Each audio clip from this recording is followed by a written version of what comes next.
I mean, we don't really talk about the nursing home part of it. It's all about the sexual harassment stuff. So what is your take on why that is the headline from the news?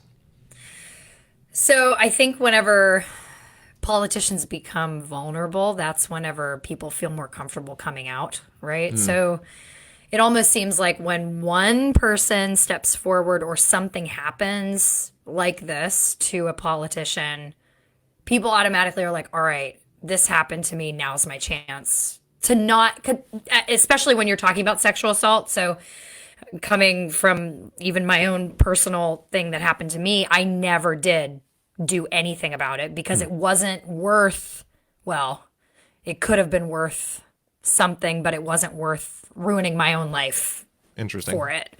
Because the person that did it was like really well liked and everybody liked him and nobody really, it was like, he's a sports guy and everybody in my hometown liked the sports guy. So it's like, it wasn't worth coming out with all of it to people from home. And I feel like this is like on a huge level. So it's like, all right, he's vulnerable.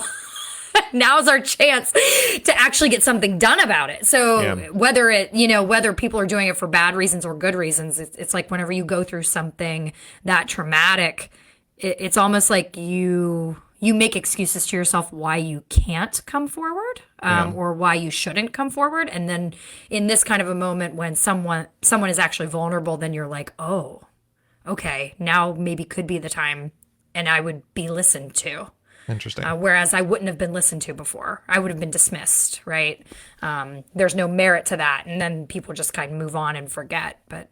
And then it's kind of taking over because you said it, when it bleeds, it leads. So